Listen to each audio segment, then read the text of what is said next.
In this day and age, are comic books really worth getting graded? Hey guys, it's Kid Comics, and today I'm going to explore a little bit more on that topic.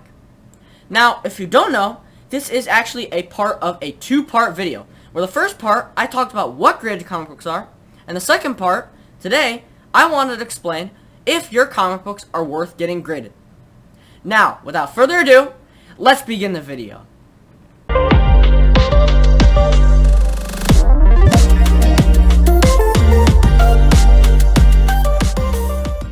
To begin the video, I wanted to discuss the pros and cons of getting your comic books graded. Now, although there may be more pros and cons, the cons really do weigh in the pros. Now, the first pro I wanted to go over was that getting your comic books graded adds more value to the book. Now, what I mean by this is if you take any old comic book, especially key ones, and you get it graded, then it'll add a ton more value to that comic book. Let's say we are dealing with a Wolverine #1. It's a really nice high-grade looking book. Let's say you send it in, and buying it raw would be around, let's say, $200. If you send it in and get it graded, and it ends up with a 9.6, then that book has already added $100 plus to the value of the comic book. The second pro I wanted to talk about is that when a comic book is sent in to get graded, the book's condition is preserved for a longer period of time. And you might be wondering, how is that possible? Well, when a comic book is slabbed, the slab is very well protected and is able to preserve a book for long periods of time. My third pro would be that when you get a book graded, it is able to pinpoint a value for the book. And the reason this is because when you get a book graded, let's say you think this book is a 9.4. It could be, anything. Let's say it's a Ghost Rider 1, the Bronze Age version. So let's say this Ghost Rider 1 is what you think is a 9.4. Now, let's say you miscalculated, you went slightly over than what you think the grade should be, and the book ends up getting a 9.2. Now, that directly pinpoints a value onto the book, so that buyers and yourself can know how much the book is valued at. The fourth pro I wanted to go over is that these comic books, especially graded ones, are long-term investments to keep. And like I was saying in my last video, I talked about, Deadpool and Wolverine and how these books went up in value as the movie started to get more hyped up. And also more trailers started to come out. And that is still true. You know, books like New Mutants 98 did go up around the hype of the movie. And furthermore, the book started to increase a lot more value. My fifth pro is that these graded comic book displays are really cool to look at. Now, I do have a couple examples to show you guys. Now, the first book I want to show you guys is Captain America 117, and this is the first appearance of Falcon in anywhere. So, pretty much, yeah, this is a really cool book, but what you notice more is that the really cool and popping label from this CGC case. And as you can see, it has the grade right here, and it says the name and the publisher right here, and overall, this label really pops. Plus, you can also they also tell you, what's so interesting about this book. Like, it says, origin and first appearance of the Falcon, otherwise known as Sam Wilson, and Red Wing. And it even tells you, like, cameos and appearances. Like, Red Skull appeared in this book, and MODOK even cameoed. So, pretty much, overall, CGC cases are really nice to look at. Now, I do have a other grading company that I have mentioned recently, and this is CBCS. Now, this is X-Force #2. This is the second appearance of Deadpool.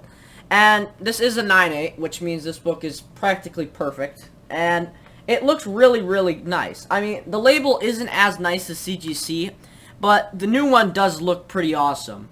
So, yeah, I mean, CBCS also has a pretty good label. Like, you can see the grade still. It's not too difficult to see. It does tell you the same thing like CGC. I think that's for like most grading companies. They tell you the importance of the book and you know they tell you the publisher date. They also tell you some of these grading companies. They tell you if it's a direct edition or a newsstand edition, which you can tell the little box there. But yeah, these comic books, like these graded comic books, they look really cool with their displays. My sixth and final pro that I have to go over with graded comic books is that when you get a book graded, the grade helps determine a baseline for other comic book collectors to refer to. Now, what I mean by this is, when I was just starting this comic book hobby, I used to look at only graded books because those would tell you the exact grade of the book and what the grade would look like. So what I mean by this is many comic book collectors use these graded comic books as a reference to other comic books that they could, try and give a guess to grade for themselves, or, they could just, see all these cool books and see the different grades and how they would go differently from each other. Now, to get into the cons, my only two cons, the first one I want to go over, it's pretty basic, and this is just that you cannot read the inside of these comic books that are graded. And, this is especially a problem for a lot of collectors that, are into the hobby and just want to read these books. And for that reason, I wouldn't just recommend getting your books graded, but, if you still want to, then go ahead. So yeah, this is a story done by Chris Claremont and John Byrne, and Chris Claremont is pretty infamous for having some pretty good story work, and, it sucks that you really can't read this book unless you crack it out of the case, which is kind of burning money in the hole. But yeah, there could also be counters for this, but, overall, it's just is what it is. You really can't read the inside, and this is just part of the investment for these books. My second and final con is that these books, especially when you send in too many at a time, can get pricey to grade. And what I mean by this is that when you send a book in to get graded, CGC or CBCS or whatever grading company will take a portion of your money just to get the book graded, which, might not come as a surprise because, they have to make money somehow. So, yeah, at first, especially for new collectors, when they get into that grading frenzy and they start trying to send in as many ungraded books as possible into whatever grading service they're going to use, they're going to try and send in as many books as possible. And I know this might be a habit, but I'm here to warn you before it's too late. And it does get really expensive. Now, I have never personally sent in any of my ungraded books to any grading service at all, but it can get pretty pricey from what I've heard, and it's just way too expensive to be sending in a ton of books at a time.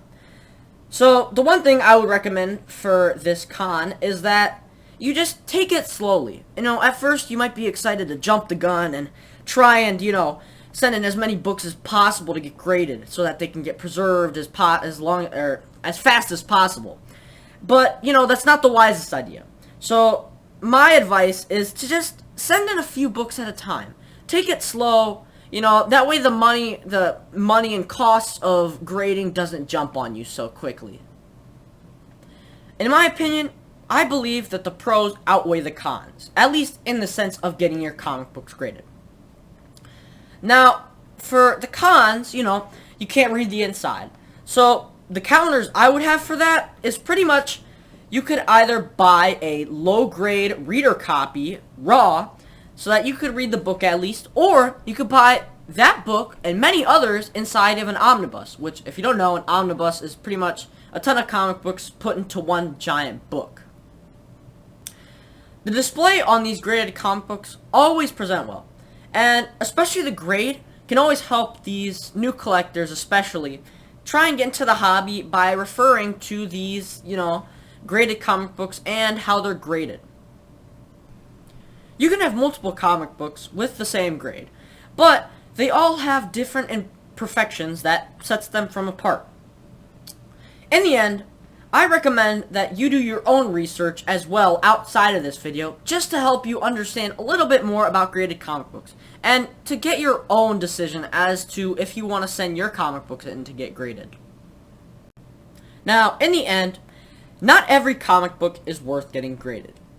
So, I want to use an example for this. So, let's say you have an Iron Man #2 in a 5.5 grade. Now, my dad bought this book for around $100, which is around the fair market value of an Iron Man #2. Now, let's say you bought this book for maybe like $50. Let's say the grading costs you like $20, plus shipping and everything you have to do. And the eBay fees also take, maybe around like $20. You'd only be making around like $10 profit, which not even is that much because they'll still probably take more than that. So you practically be making no money at all. So let's say you have an Iron Man 1 in a 5.5 instead. Now, that's completely different because the book is a key comic. And, it's the first solo Iron Man story. And, an Iron Man 1 and a 5.5, I think goes for around like $600. I'm not too sure. But, pretty much, if it's a key comic book or has some sort of significance to it, then it's most likely worth getting graded. But then again, it always depends on the comic book. So do your research. Now, signatures on comic books could be really valuable when they're graded. But then again, it does matter who is signing and what the book is, plus the grade. Also, be sure to try and at least make an educated guess on what grade you think the book is, because even though it might be a key comic book, it might still not be worth getting graded at all, because it could be like a really low grade that nobody would want to buy the book in. And you could also get some help as well from someone like at your local comic book shop to try and establish a grade for what you think the comic book could be. Alright, well, that's going to pretty much wrap up today's video for you guys. And I hope you guys enjoyed this one as much as I did, because I had a lot of fun doing these videos. And make sure, if you haven't seen part 1, make sure to check it out, because it's a pretty awesome video. But yeah, this 2-part series was pretty interesting to make. And in the end, these decisions rely on you if you want to get your comic books graded or not. So, I think it'd be at least fun to send in a few books to get your comic books graded. To at least try out what it'd be like to get your comic books graded. And, have a feel a little bit more for the grading game and understand a little bit more about grading. Plus, if you don't like it, you can always crack the case out and just keep the comic book raw. So, if you like this video, make sure to smash that like button. If you want to see more videos like this, make sure to smash that subscribe button. And I'll see you guys in the next video.